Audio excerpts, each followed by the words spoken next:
Hi dear students, welcome to N K Baba chemistry classes. हम जो आज टॉपिक्स रखे हैं वह है आपको ऑब्जेक्टिव क्वेश्चन और मिसलेनियस है। जो भी हमने अभी तक पढ़ाया है यूनिट्स 1 से लेकर के 7 यूनिट पढ़ा रहे हैं, उसमें हमने इंग्लिश मीडियम में मिसलेनियस क्वेश्चन रखे हैं जो काफ़ी इम्पोर्टेंट है। मेन पॉइंट से जो हमने यहाँ क्वेश्चन रखा है और यह क्वेश्चन एग्जामिनेशन में रिपीट भी किया है, इसको ध्यान में रखना है। इससे क्वेश्चन आएगा एग्जाम में। जैसा कि हम पहला चैप्टर से ही हमने यहाँ रखा है कि the number of basic crystal system is. Basic crystal system यानी primitive unit cell. Primitive unit cell के 7 सिस्टम होता है, 7 टाइप्स होता है। हमने पहले भी पढ़ाया है, कई एक बार रिपीट भी किया है। तो इसमें हो जाएंगे 7 सिस्टम हो जाएंगे। ये इसका आंसर सी होगा। इसमें 7 सिस्टम में होते हैं क्यूबिक, अर्थोरोहम्बिक, रोहम्बिक, के मोनोक्लिनिक, ट्राइक्लिनिक, हेक्सागोनल, रोहम्बोहेड्रल, यह 7 तरह के होते हैं। तो 7 में से आपको कितने सिस्टम होंगे? तो 7 होंगे, याद रखना है इसको। नेक्स्ट है in a crystal system which of the following crystal system will have parameters A not equal to B not equal to C and alpha equal to beta equal to gamma equal to 90 degree. ये orthorhombic होगा। आप जानेंगे कि cubic में A equal to B equal to C, alpha equal to beta equal to gamma equal to 90 degree होता है। इस तरह से ऑर्थोरोहम्बिक है, रोहम्बोहेड्रल है, हेक्सागोनल है। 7 सिस्टम में हमने जो पढ़ाया था सॉलिड स्टेट लेक्चर में, देखिएगा इसके 7 सिस्टम को काफ़ी ब्रीफ में पढ़ाया है और ये वही से हमने यहाँ इसको उठाया है। हमने वहाँ पर ऑब्जेक्टिव क्वेश्चन हेक्सागोनल के लिए भी रखा है। यह काफ़ी इम्पोर्टेंट है। यह आपको 2017 में क्वेश्चन पूछा है इस तरह से, तो आपको ध्यान में रखना है।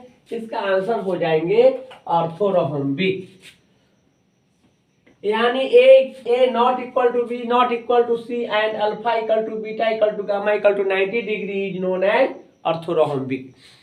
नेक्स्ट है which of the following is not colligative properties of a solution।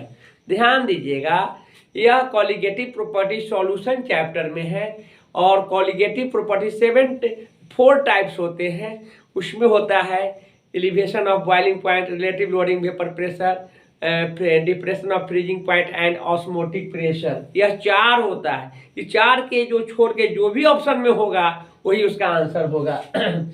तो यहाँ कर रहा है which of the following is not colligative, जो कॉलिगेटिव प्रॉपर्टी नहीं हो। तो डिप्रेशन ऑफ फ्रीजिंग पॉइंट है, ये होगा। एलिवेशन ऑफ बॉइलिंग पॉइंट भी होगा, रिलेटिव लोडिंग वेपर प्रेशर भी होगा।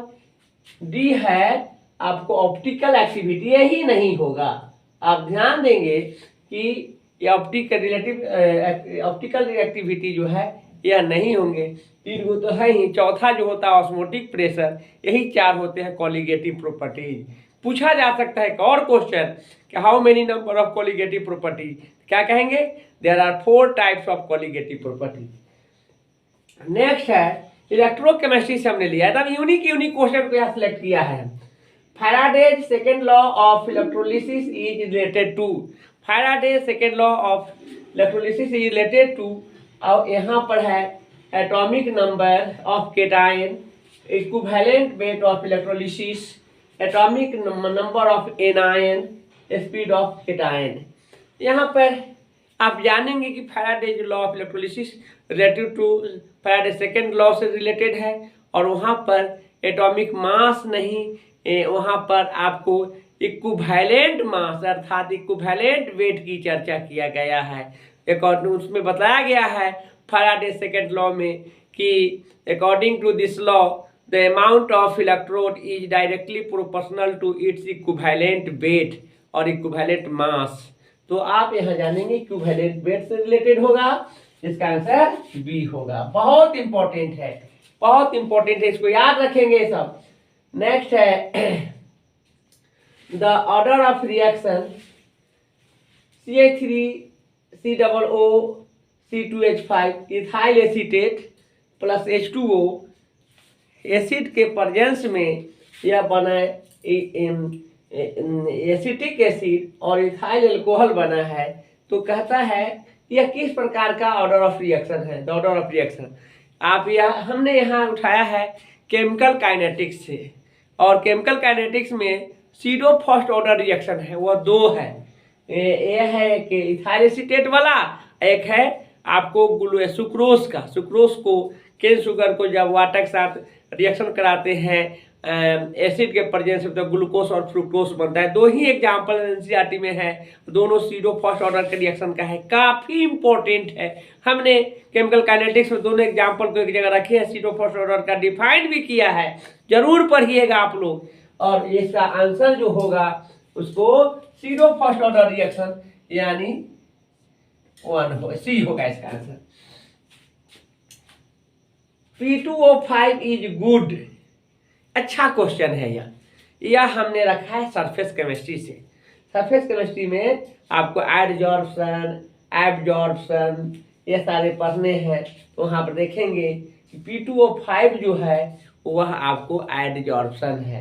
एडजॉर्प्शन देखिए, एक वो एब्जॉर्प्शन एब्जॉर्बेंट है, एक वो एडजॉर्बेंट, तो एब्जॉर्बेंट होगा आपका, इसका आंसर हो जाएंगे ए होगा। कंफ्यूज नहीं होना है आपको, एब्जॉर्बेंट नहीं होगा, एडजॉर्बेंट होगा, एडजॉर्बेंट। नेक्स्ट है which of the following method is used for the concentration zinc blende और जिंक ब्लेंड ZnS होता है। इसके बारे में पूछ रहा है कि जिंक ब्लेंड हो रही है, यहाँ पर हमने ZnS लिख दिया है कि यह आपको समझ जाएंगे जिंक ब्लेंड का फॉर्मूला हुआ।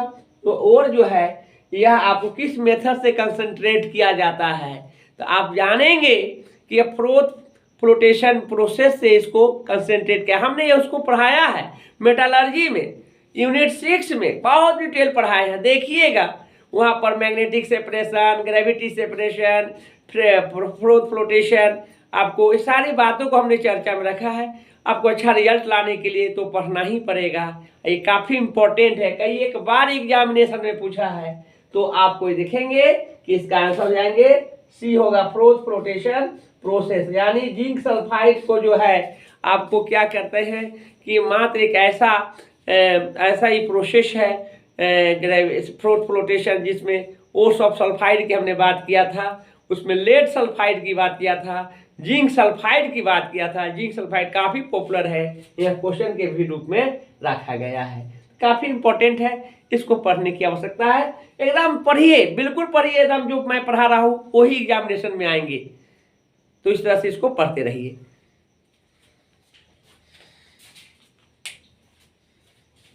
नेक्स्ट क्वेश्चन है the formula of copper pyrite is. Copper pyrite यह मेटालर्जी से हमने लिया है, यह ओर्स ऑफ कॉपर है, और कॉपर पाइराइट का फॉर्मूला होता है CuFeS2। ये कई एक बार एग्जामिनेशन में रिपीट किया है, बहुत ही इंपॉर्टेंट है, इसको ध्यान में रखेंगे। नेक्स्ट है which of the following is not P block elements.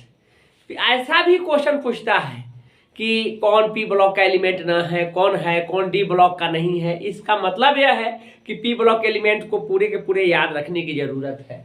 तो आप ये जानेंगे कि पी ब्लॉक एलिमेंट में टीन आता है, यह ग्रुप आपको 14 का है, इसके बाद 16 का है, यह फास्फोरस 15 का है, और यह सल्फर आपको 15 ग्रुप का है, 16 ग्रुप का है। और आपको देखेंगे कि बैरियम जो है एस ब्लॉक का एलिमेंट है, यह ग्रुप 2 का है। यानी आप यह देखेंगे कि यह ग्रुप 14 का एलिमेंट है, यह फास्फोरस जो है आपको 15 का है, सल्फर 16 का है। यह 13 से लेकर के 16-18 तक का जो ग्रुप है वह पी ब्लॉक एलिमेंट है। तो यह तीनों पी ब्लॉक का है, डी बैरियम नहीं है, ध्यान में रखेंगे। इसका मतलब है कि पी ब्लॉक एलिमेंट को याद रखने की जरूरत है, क्वेश्चन इस तरह का पूछा गया क्वेश्चन है। अब है which of the following is not a member of transition element. देखिए ट्रांजिशन एलिमेंट के 4 सीरीज में रखा गया है, 3D, 4D, 5D, 6D, यह टोटल 40 एलिमेंट्स होते हैं डी ब्लॉक के एलिमेंट्स। तो अब यहाँ से ऐसा भी पूछ रहा है कि कौन ट्रांजिशन एलिमेंट नहीं है, तो आपको यह जानना होगा कि डी ब्लॉक का कौन कौन से एलिमेंट है। यदि आप उसको जान जाते हैं तो 9 वाला का आपका रिजल्ट दे सकते हैं आप। तो यहाँ पर आपको जानिए क्रोमियम है 3D का है, आयरन है 3D का है, मैंगनीज है 3D। क्रोमियम का एटॉमिक नंबर 14 है, 24 है या 25 है, 26 है, मैंगनीज 25 है। यह मैग्नीशियम नहीं होगा, यह आपको एस ब्लॉक का एलिमेंट है जिसका एटॉमिक नंबर 12 होता है। यह क्वेश्चन पूछा गया को हमने यहाँ रखा है। इससे आप समझिए कि आपको एस ब्लॉक हो या पी ब्लॉक हो, जो आपका सिलेबस है, P block element, D block element, F block element, इसको याद रखने की जरूरत है। नेक्स्ट है which of the following stronger acid, following is stronger acid, इस सबसे ज्यादा स्ट्रॉन्ग एसिड कौन है? यह हैलिक एसिड है, HF, HCl, HBr, HI। इसमें आपको HI जो है स्ट्रॉन्गर एसिड होते हैं। ऐसा 2 मार्क्स के क्वेश्चन में भी हम पढ़ाएंगे कि HI is more acidic strength than HF। HF की तुलना में HI का एसिडिक कैरेक्टर ज्यादा होता है। क्या होती है इसका? आप जानेंगे कि फ्लोरीन, क्लोरीन, ब्रोमीन, आयोडीन में आयोडीन का एटॉमिक साइज ज्यादा होता है, इससे इसका एसिडिक स्ट्रॉन्गर एसिड होगा यह। नेक्स्ट है the hybridization of Fe in potassium hexacyanoferrate. यह आपको कोऑर्डिनेशन कंपाउंड से लिए हैं और काफी पॉपुलर है। यह हाइब्रिडाइजेशन का पूछ रहा है, तो इसका हाइब्रिडाइजेशन होंगे DsP2 नहीं होगा, sp3 नहीं होगा, D2sp3 यही होगा इसका आंसर। इसको ध्यान में रखेंगे, हम पढ़ाएंगे डी ब्लॉक तो वहां पर चर्चा करें। Coordination compound phenol plus chloroform plus sodium hydroxide को गर्म करते हैं तो यह बनता है 2 हाइड्रोक्सी बेंजेनल और सैलिसैल्डिहाइड कहते हैं। यह रीमन टीमन नामक साइंटिस्ट ने इसको बताया था। यह अभिक्रिया राइमर टीमेन होगा या रीमन टीमेन भी कहा जाता है। इसका आंसर बी होगा। ग्लिसरॉल जो होते हैं, glycerol is monohydric alcohol, dihydric alcohol, trihydric alcohol. यह ट्राइहाइड्रिक अल्कोहल होगा। आप ये जानेंगे कि ग्लिसरॉल में 3 कार्बन के साथ 3 हाइड्रोक्सी समूह होंगे, 3 OH होगा, उसी का नाम क्या है? ग्लिसरॉल है। काफी इंपॉर्टेंट क्वेश्चन है अल्कोहल चैप्टर से, alcohol phenol and ether chapter से, यूनिक है, इसको ध्यान में रखेंगे आप। नेक्स्ट है एल्केनामाइड is react with bromine in the presence of sodium hydroxide to be form primary alcohol, primary amine, sodium bromide, sodium carbonate and water। यह जो है हाफमैन रिएक्शन है। एमीन चैप्टर में पढ़ना है हाफमैन ब्रोमाइड डिग्रेडेबल सिंथेसिस।